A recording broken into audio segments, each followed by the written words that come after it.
morning. Hope you all have had a good week. Can you hear me okay? This thing doesn't, I don't know if we've got it set up quite good this morning, but can you hear me all right now? Is that good? All right. Hope you had a great week. I hope you're also taking time each week before you come to class, sometime in the week, to look ahead at least at the next chapter. That'll help us, I think, keep the whole of the life of Joseph in context. And it's going to help us too, even as we begin this morning. We're going to look at Genesis chapter 40.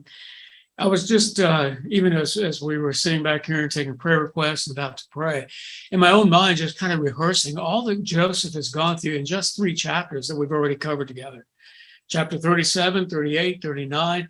We've seen Joseph go from the status of a favorite son to the status of a lowly slave, carted off, taken to a foreign land, mistreated even in the foreign land. God's blessing him. He rises to a role of leadership in the house of Potiphar, who is the head guard, the captain of the guard underneath Pharaoh himself.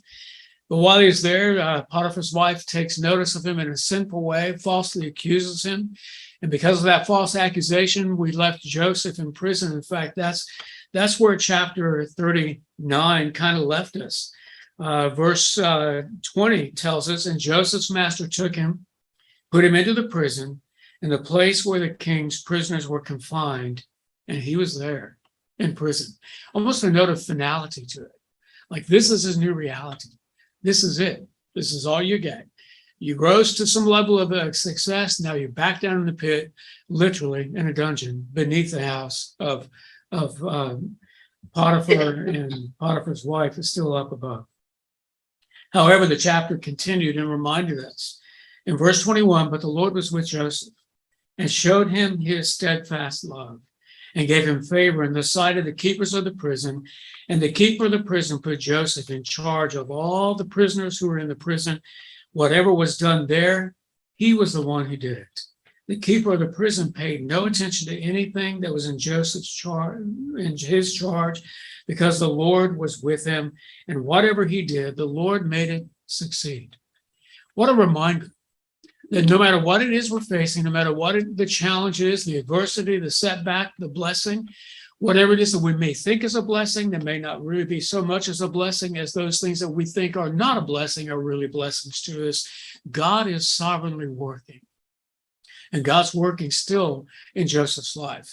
So here he is, he's in prison. Now he's again risen to a level of responsibility, of authority, of leadership, because he's trustworthy.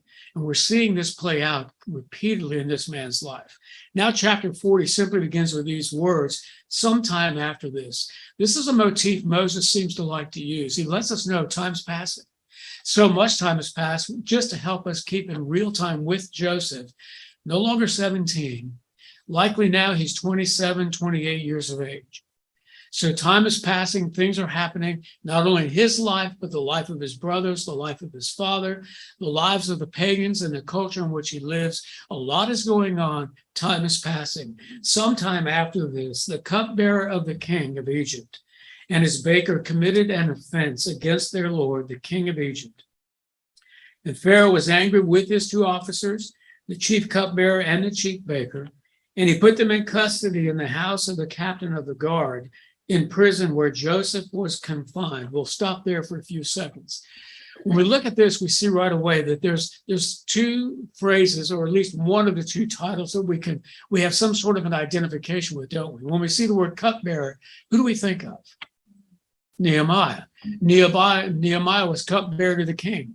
Well, that doesn't simply mean that Nehemiah was the wine taster. The wine taster to make sure, not that it was good wine, make sure it wasn't poisoned.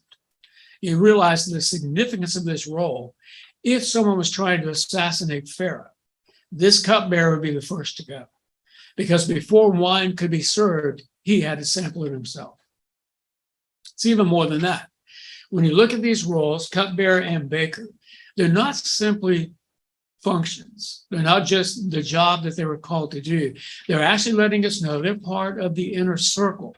They are the advisors. We would call it the cabinet today in our way, in our system of government.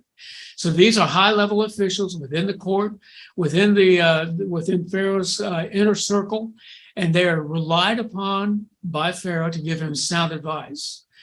Well, we're not told exactly what it was that went wrong, but now Pharaoh doesn't trust them. He's angry with them. He's so angry that he imprisons them in the prison where Joseph is. And interesting because it tells us that they're under the captain of the guard. We've seen that phrase a few other times. We saw it first in chapter 37, verse 36. Saw it again in chapter 39. We know that that is the title that belongs to Potiphar himself. He is the one who is the captain of the guard, the head henchman. He is the one that would deal with all the political prisoners of Pharaoh. Anyone that might rise against him, he's the man that's going to deal with it. But we also know then that this is right under the house that he lives in. The typical way that the dungeons were built is whoever had that responsibility, because remember, if he fails, even later, we'll see it in the Roman culture. If remember the Philippian jailer, he was ready to kill himself because he feared all the prisoners were gone after the earthquake, until Paul and Silas said, don't do any harm, not to yourself, we're all here. That's because he knew if he failed in his role, he would take the penalty that they were supposed to take. Well, here's this man with this level of authority right under his house. He's the captain of the guard, and he's got a keeper of the prison, but now Joseph seems to have risen perhaps even above that role, that he is the one that's in charge of all the prisoners, directly responding to Potiphar. But Potiphar, it's intriguing enough, trusts Joseph with these high-level political prisoners. Crimes against the state is what they're accused of. Potiphar knows I've got one person down there that I trust, not only with the high level that these men carry, but with my very life, because if he doesn't do the job right, I'll stand in their stead. Now, Potiphar didn't trust his wife. Perhaps, again, as we said, that's why he did not put Joseph to death, but rather put him in the dungeon. He knows the character of this man. If anybody could do the job for him, Joseph was his man. So with Pharaoh very angry, and these two high-level officials, the cupbearer and the chief baker, now in prison, and Joseph is in the exact same prison. By the way, I like that word, where he was confined. That means he didn't have free reign. Yeah, when he was up in the house, he could come and go, even though he's a slave.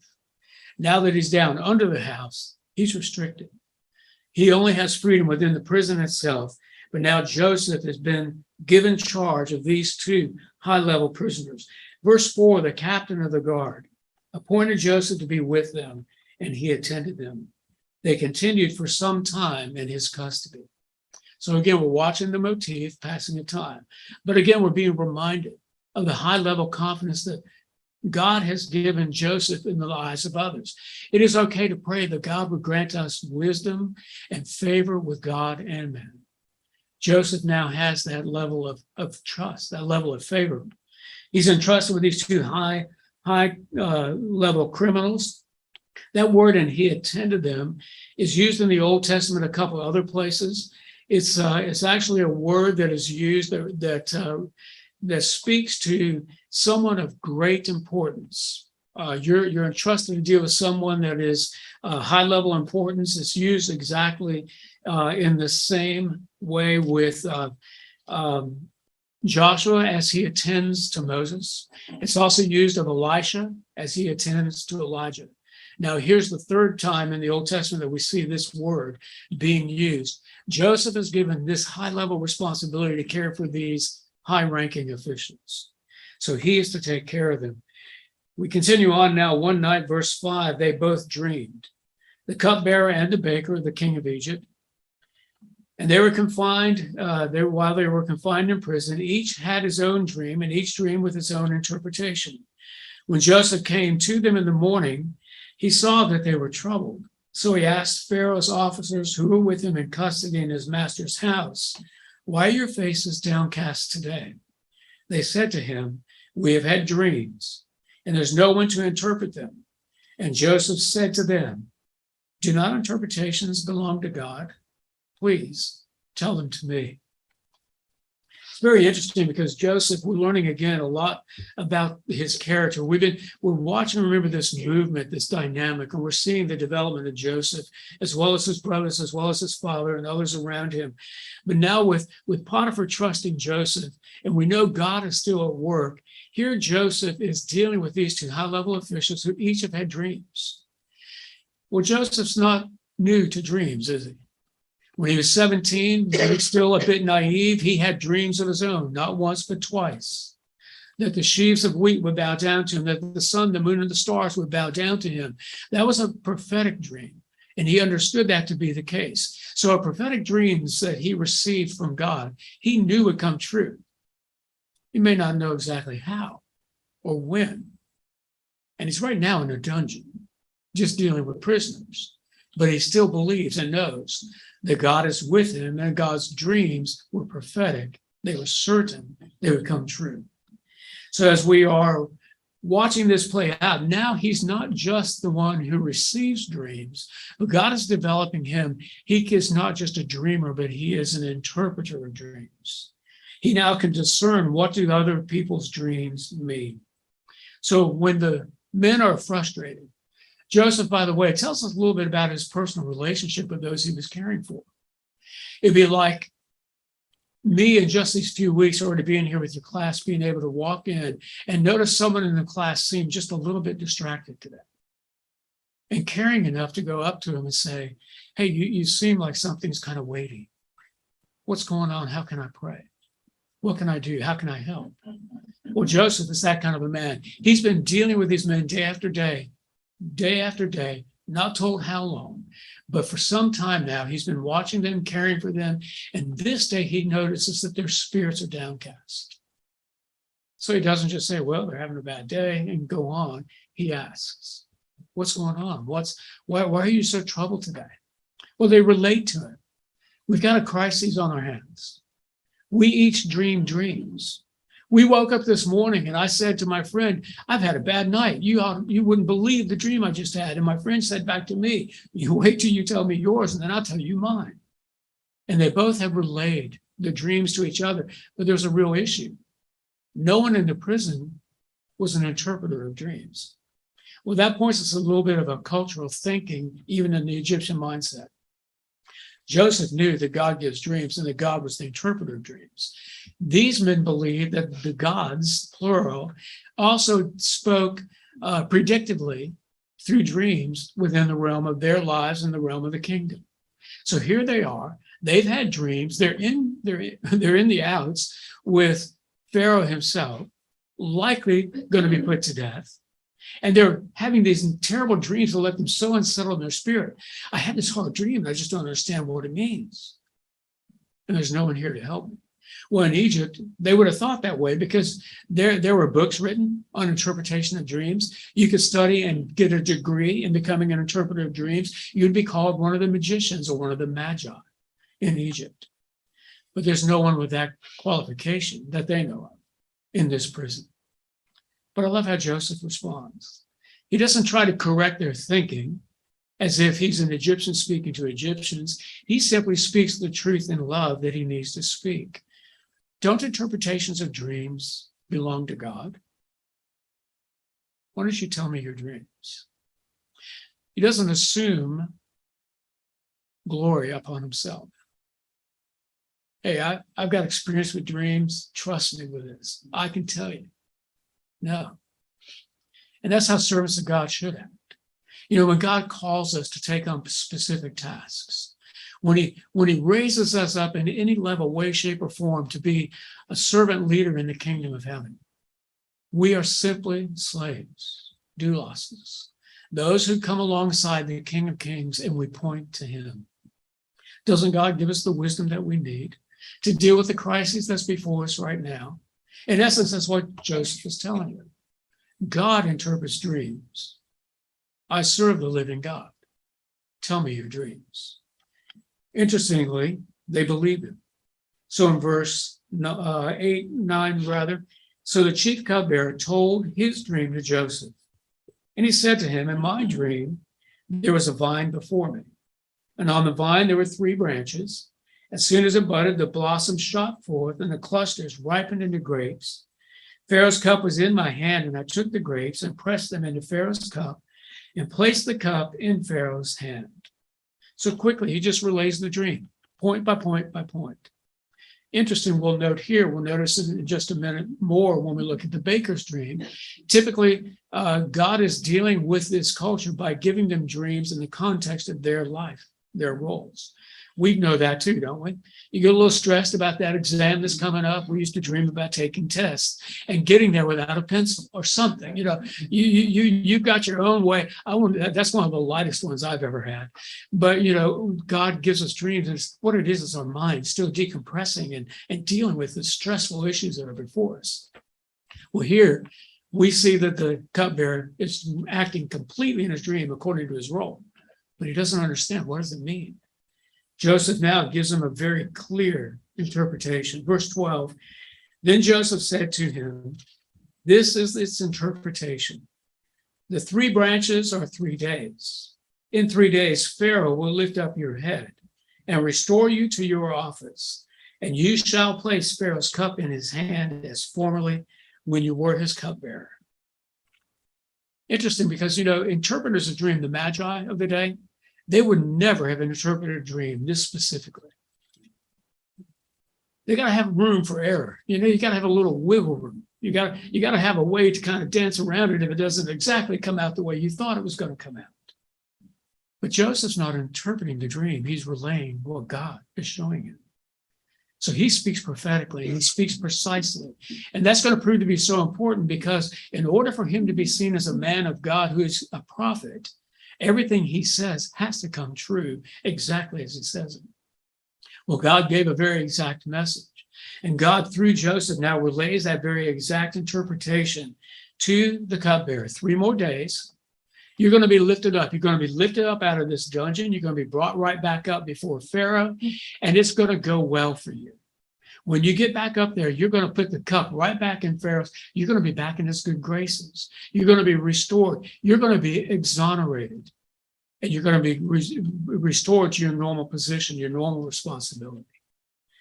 So he says that. And he's so confident in this interpretation that he's just related the dream that he takes it one step further in verses 14 and 15. He says to the cupbearer, only remember me when it is well with you. And please do me this kindness to mention me to Pharaoh, and so get me out of this house. For I was indeed stolen out of the land of the Hebrews. And here also I have done nothing that they should have put me into this pit. A few things that I noticed about Joseph even here. He's so confident again of the interpretation of the dream that he puts in a word for himself through the cupbearer. Some might think that that's being manipulative. Isn't that kind of just taking advantage of what you see playing out in front of you? But I don't quite see it that way. I see that Joseph, because he is super aware that God is with him 3 times in one chapter, the chapter just before this, God makes it clear even through Moses to us, and the Lord was with him. And he had success. And the Lord was with him, and he was successful, and the Lord was with him. Joseph is aware that even while he's in prison, he is serving the King of Kings. He is aware that even though life is not going exactly on the terms that he would have written for himself, God is sovereign and in control. Well, he's been praying. He's got 2 dreams of his own. 2 dreams of his own that he is thinking through, because he knows they were prophetic dreams. He knows they're going to come true. Now, he may not understand completely yet the full impact of what that means. Maybe he just understands that he'll get out of prison. I can get out of Egypt and I get back to my family. Who knows? But at this point, he has complete confidence that God is going to do what God said he would do. Quick challenge for us. Are we confident the same way? That what God promises to us, we take those promises as our personal own. That we run with those promises, we believe those promises of God, and we know they will come true. That all things will work together for good for those who love him and are called according to his purpose. Even that demotion, that losing of a job, oh man, thank you for sharing Charlie's book last week. I've gotten through fall to winter. I picked up a copy Friday, and to read a father's sorrow and grief over the unexpected death of his son, and hear him wrestle with it in print, as he's letting us see in print, God's sovereign, God's good, God gives, God takes, I will praise my Father. Wow. I'm growing in my depth of appreciation over grief and sorrow just by reading that book. God's in control for Joseph. He's working. Sometimes it's behind the scenes. Joseph doesn't see exactly how. Sometimes it's front and center, but he is working still. So as he hears the dreams, he puts in a word because he's been praying. Do you realize sometimes that when we are praying fervently about something, did it ever dawn on us that there's this thing called God's sovereignty and human responsibility, and they mesh? See, I'm praying fervently for something. I want God's will to be done. And God's saying to me, you can help with that. Sometimes God uses us in answer to our own prayers. So that's how I view these two verses. When you look at Joseph, he's not simply trying to promote himself, exonerate himself, do anything other than realize maybe this is the divine moment I've been praying for. Maybe this is it. Maybe now this man has seen me. He knows my character. He knows how I've cared for him. He knows how I've been able to interpret his dream, and it's going to come true. And when it comes true, just remember me.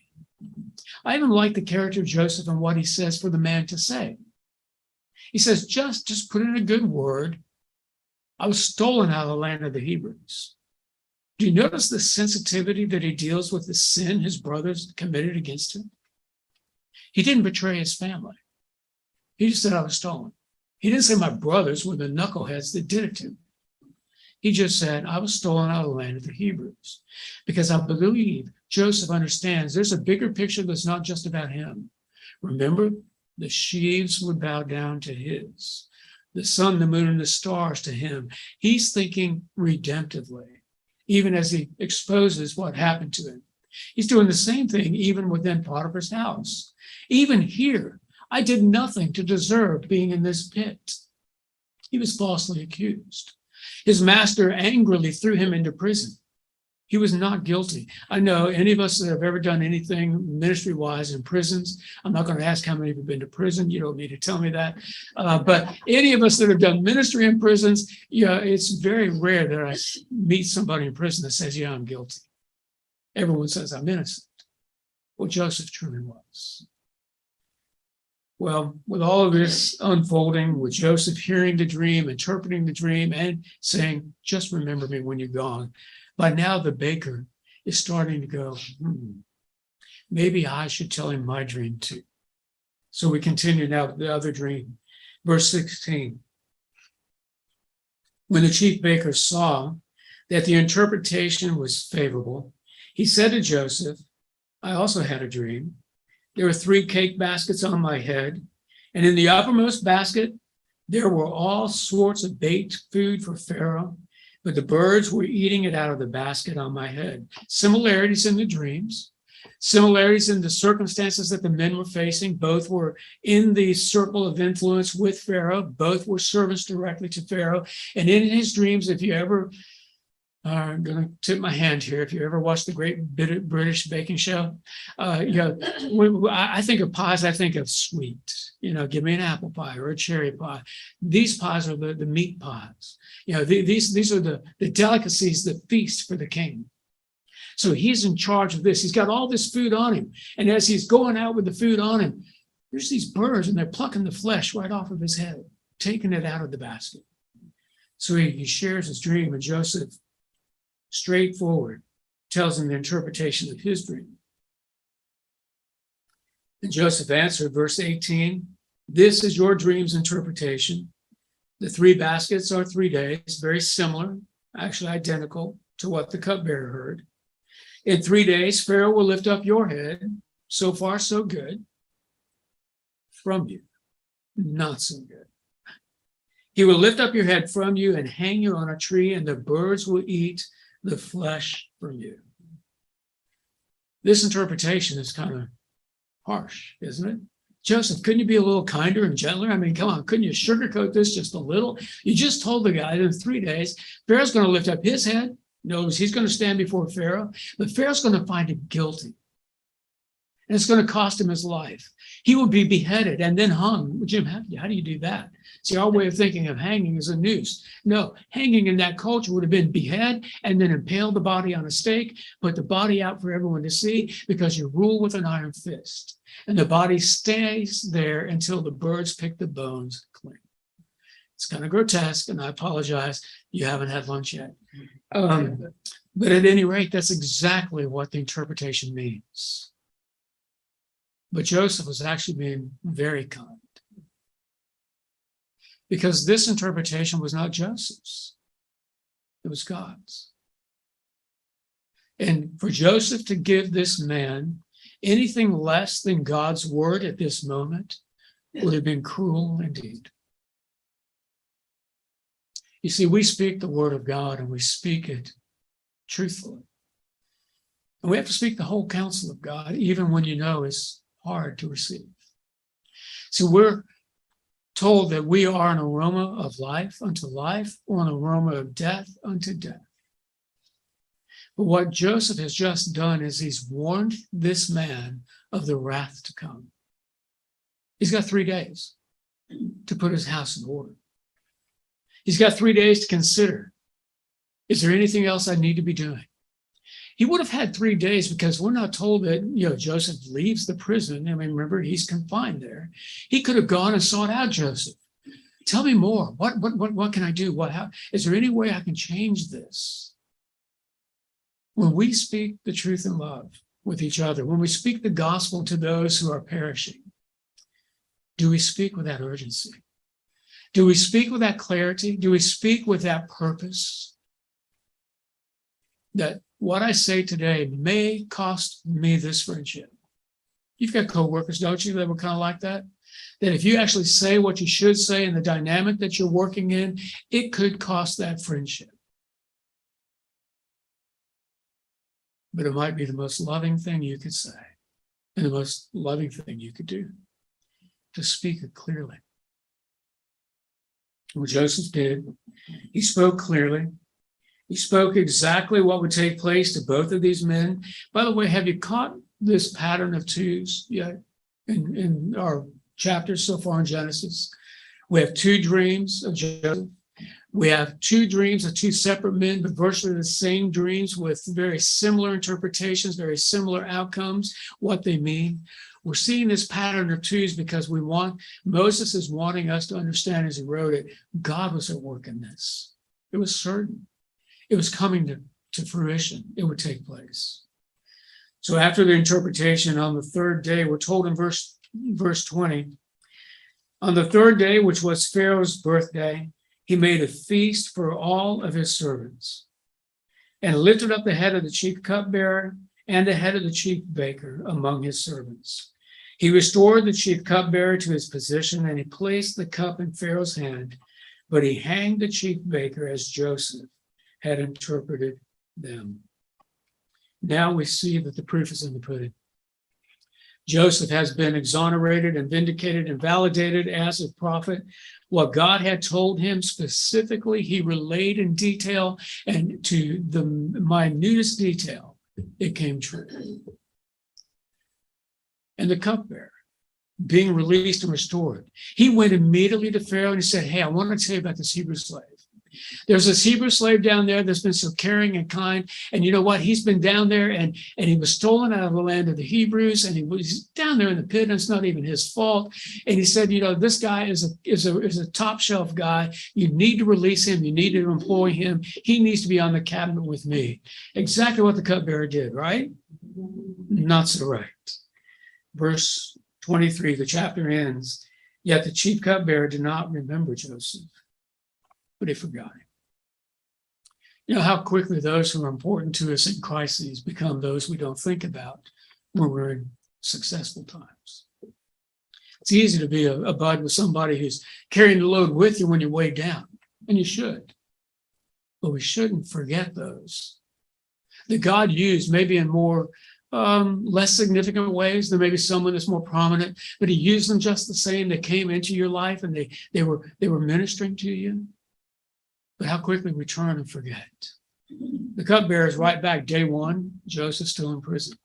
Day 2, day 5, week 3, month 4, and next week we find this goes on yet for some time, that he remains in prison. And yet, even as we look at that, I couldn't help but think about first, how do we see in Joseph this week a type of Christ? Here we have Joseph who is living out, not my will, but yours be done. He thought he understood maybe how God was going to use the cupbearer to be his deliverance. But day by day, it's dawning on him. It's situation normal. Everything's just as it was before. We see Joseph in prison with 2 fellow prisoners. One would be saved and one would be crucified. Jesus himself hung between 2 thieves. One would be with him today in paradise, and one would face eternal destruction.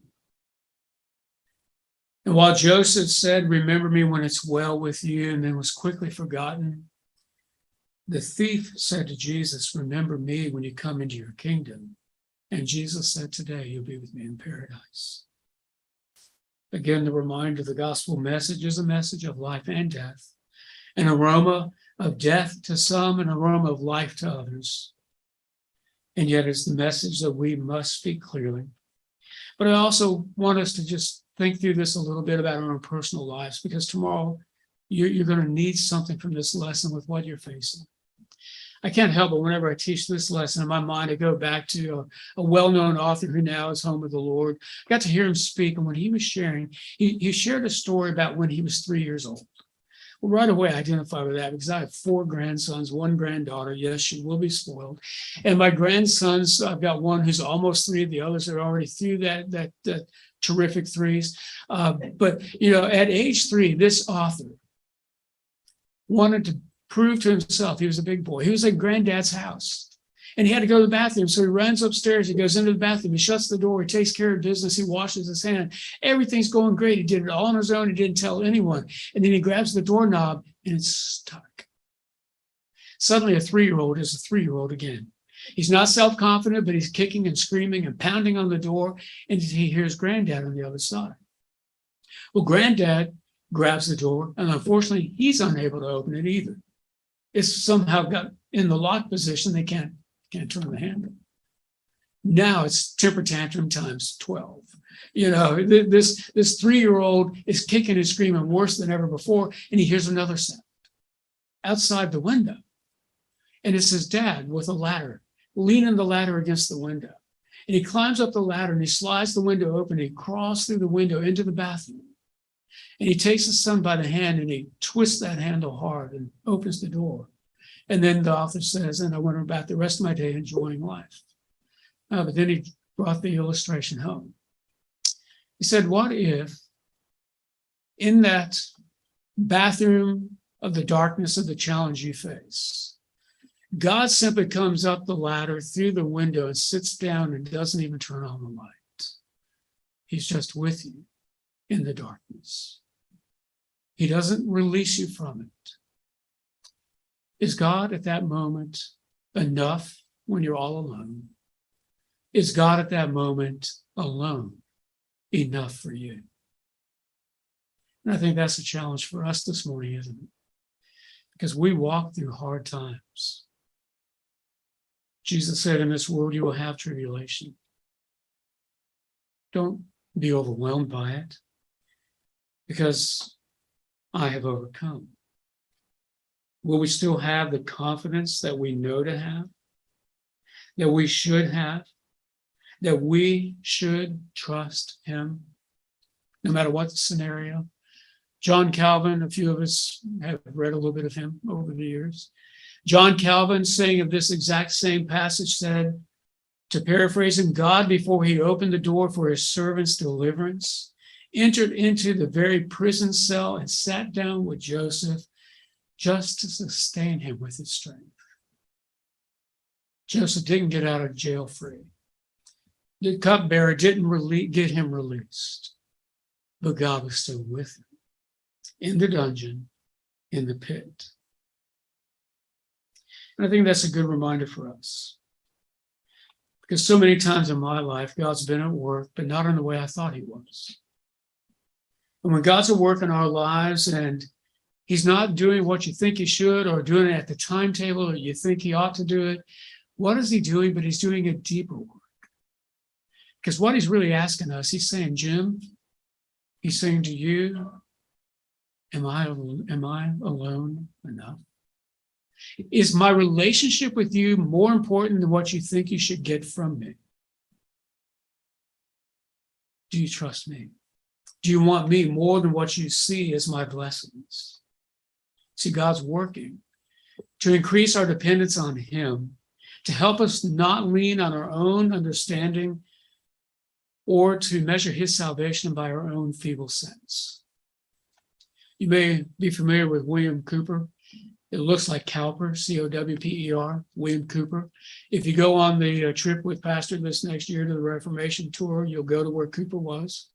He was a poet, he was a pastor, and he was a man that was he was one of two brothers that survived birth out of 7 that were born to his mom. His mom died giving birth to the other brother that survived, his brother John. He was given to fits of depression, anxiety. He was a contemporary of John Newton. And as he was with Newton, Newton was able to speak truth and love to him, and he accepted Jesus Christ. And you would think, wouldn't you just think that when you become a believer, everything gets right? Well, one day, depression still plagued him. But God was working deep in his heart and his life, so he penned this poem. God moves in mysterious ways, his wonders to perform. He plants his footsteps in the sea, and he rides upon the storm. Ye fearful saints, fresh courage take.